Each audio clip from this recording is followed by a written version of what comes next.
Hey everyone, this is Kevin from thechesswebsite.com, and today starts the 2015 U.S. Chess Championship. We have 12 of the top Americans fighting for their shot at the prize pool of $175,000 and also the right to call themselves champion. Today's match, we're going to be looking at a game between two of the youngsters in the field. We have White's going to be played by Robson, 20-year-old, rating of 2770. Actually won the junior championship in 2009, so very, very talented young star for the United States. And his opponent playing the black pieces today is Kayden Troff, 16 years old. He is the 2014 junior champion. So both of these guys are very young, both very experienced at winning championships, so we actually get to see them face off in the first round and see if any of them can make a big splash in the U.S. Championship. We'll go ahead and get started. Ray starts with pawn e4, pawn c5, knight f3, pawn to d6, pawn to d4, and we get into the Najdorf defense after knight to f6, and then pawn to c3, pawn a6. This is the Najdorf defense. A lot of different ways that White can respond to this. My personal favorite, I like to play bishop here to c4, and then you're going to bring it back to bishop here to b3, and really just hone down on this long diagonal right here. Since your opponent's played pawn to d6, more than likely they're going to bring their pawn up here to e5. They're going to have a backward pawn here on d6 that you can attack. But bringing your bishop back here to b3 is going to allow you just a lot of time to attack this square here on f7, which is a weakness for black early on. This is how Fischer liked to play. I studied a lot of Fischer when I grew up, so that I kind of mirror his play style. But Ray Robson decided to play a little different. He played bishop here to e3, and this is more of the modern main line, so you see this more frequently. And from here, we see play continue with pawn to e5, as we talked about. We do see a backwards pawn here on d6, so something that White can potentially attack later on down the road. Knight back here to b3. Bishop here to e7, and black kind of has two options. You know, Kayden can either play bishop here to e7, he could play queen here to c7. This is kind of a semi-open file for his queen to attack, so he does have options. Decides to go ahead and opt for the bishop here to e7 with a quick castle on the king side. We see pawn here to f3, just supporting this pawn structure right here. Since White no longer has his queen pawn, then he's going to be looking to just play pawn to f3, solidify his pawn structure, and then castle on the queen side, which is always exciting because after black plays bishop here to e6, then we do see queen to d2 and then castling on both sides of the board, which usually just means fireworks. And that's exactly what we're going to see in this game as well.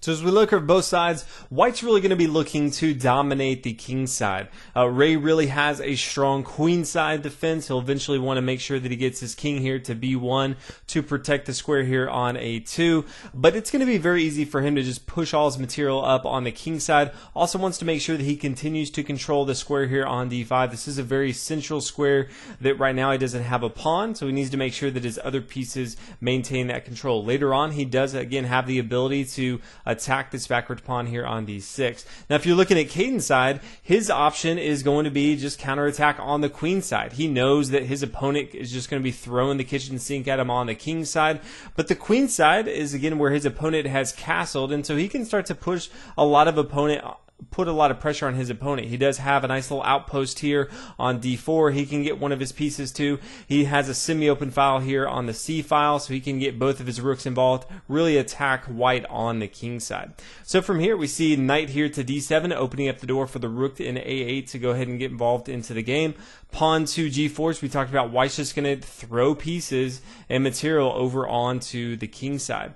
Pawn to b5, black counterattacking on the queen side. Pawn to g5, pawn to b4. And this was kind of exciting when I saw this, knowing that both sides are kind of going right at each other. Instead of just moving this knight right here, deciding, you know what, let's go ahead and change it up. Let's just go ahead and trade off knights and just have a pretty aggressive game. So we do see an exchange off the board after the queen takes and the knight recaptures. Then knight up here to a5, getting ready to attack here on c6 if he needs to. Now, it would be a mistake. You know, the bishop could come here to a2. Ray does a really good job of setting a lot of traps that may not look like traps, but if the bishop were to come down here to a2, we get the knight to c6, attacking the queen. If the queen moves, then the knight takes here on e7, check, forcing to take the knight here. And then all of a sudden, pawn to b3. This bishop is now trapped. The queen can come here to b2, and this bishop's going to fall. So that's not going to be good. Kayden does not fall for the trap. Instead, after the knight comes here to a5, decides to go ahead and play rook over here to c8, which I really love. Again, getting your pieces active on the board. Kayden really needs to make sure that he's attacking this queen side with his powerful pieces like his rooks. So after the rook here to c8, we do see a knight here to c6, attacking the queen. After the queen here comes here to e8, decides to go ahead and take that bishop off the board. This is going to be somewhat of an open game, so anytime you can take your opponent's bishops off the board, especially if you can trade with a knight, that's definitely not a bad thing. So after the queen recaptures, then queen up here to a5. This is now a very important square and piece, the pawn here on a6. We see the queen here on a5, and both the bishop here on f1 are attacking this square. So black has to be very aware of this isolated pawn on here at a6, or it's going to fall very quickly.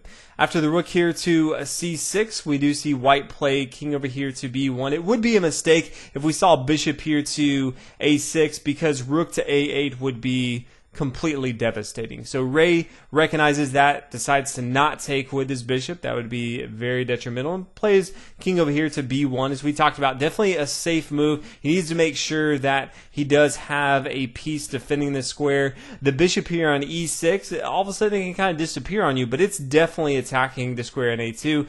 So he needs to make sure that he can roam around with his queen and still have control with his king here on b1, protecting the square on a2. Kayden now plays pawn here to d5. I personally am not a huge fan of pawn to d5. I think if we look at what he's trying to do, rook to c8 makes a whole lot of sense. It gets his other rook involved into the action. It doubles up his rooks on this semi-open c file. White's going to have to be more reactive in this spot. Can't really do anything except try to defend against this attack. But pawn to d5 all of a sudden allows Ray Robson to really have an exchange that I think favors him. So after the pawn takes, we do see the knight take here on d5, the rook taking up here. After the bishop takes, the queen takes, and white is kind of up as far as the material. It definitely has the double bishop pair, which is going to be just a pain for black to have to deal with. And so we basically have two bishops for a rook, and I would much rather have the two bishops on board than a rook, especially going into a very, very open in game. White's going to be able to control a lot of the board with his bishop. So I don't really think that Kayden made the best play with pawn here to d5, but you know, you have to live with it, and then hopefully he can find a way to get out of this mess in the end game. So rook here to d6, forcing the queen to come back here to e4. Now comes down here to d1, forcing the bishop to come back here to c1. Always good to make your opponent play defense. It doesn't want to make sure that he loses to a checkmate.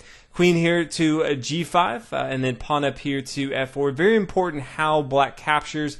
He does correctly capture with his queen. If he were to recapture with his pawn on f4, then all of a sudden white can play bishop here to d3, threatening mate here on h7. Black would have to respond. You know, pawn here to g6 would be an option, getting the queen involved, and then all of a sudden you would see this rook here on d1 fall. So that would definitely be bad. Instead, black correctly takes with his queen here on f4, and Ray decides to go ahead and just exchange off the board. He sees that he does have the material advantage. He can dominate the endgame with his bishop pair, and so getting the queens off the board is exactly what he's looking to do.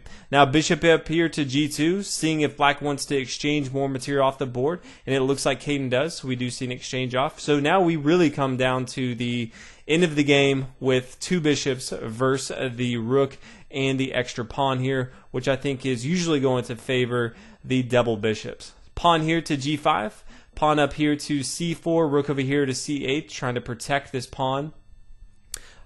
Pushing any further on the c-file. Bishop up here to d5. Nice little outpost for white. It's going to be very difficult for black to really do much with this bishop and this pawn here on c4. And then both sides are going to get their kings involved. Again, anytime you get into the end game or even to the late stages of the mid game, once the queens are off the board, it's usually pretty safe to go ahead and get your kings involved. They can be a very, very powerful piece in any attack. King up here to c2, king to f6, pawn to b4, and Ray pretty much has decided that, hey, his win condition is to go ahead and push. He has the pawn majority on the queen side, and on the other side, Kayden is really looking to push with his pawn majority on the king side. So king here to f5, pawn up here to a4, pawn to g4, pawn b5. After the exchange right here, then we see the rook over here to b8, bishop here to a3, and then pawn to f3. And this one subtle move is probably the biggest mistake in the game for Kayden, and afterwards he would kind of look at this move. But if you look at what White's trying to do, he wants to push this pawn forward here on the b file. And after pawn to f3, then all of a sudden bishop to c5 is devastating. It allows the pawn to now push forward here to b6. It can now come to b7. It's protected by the bishop. And then all of a sudden you can see the bishop come here to a7. The rook can no longer support this square, and black's just going to crumble right away. Now if instead black does not play pawn here to f3, let's say he plays king to e5. Then if we were to see bishop here to c5 to try to stop the attack, then black can just go ahead and take here on b5. After the pawn takes here on b5, we could see the king take here on d5. He could now threaten to take this bishop, and then he could take this pawn, chase it up the board. White's not going to be able to promote this pawn. It's going to be very difficult for White to ever end up with the material to win the game. And then all of a sudden, Black has a huge pawn majority on the king side. It's not clear how he would actually turn this into a victory, but definitely a much better situation than having his pawn here on f3 and then playing a bishop here to c5 and having no way to really push forward or now stop this pawn pushing up the board.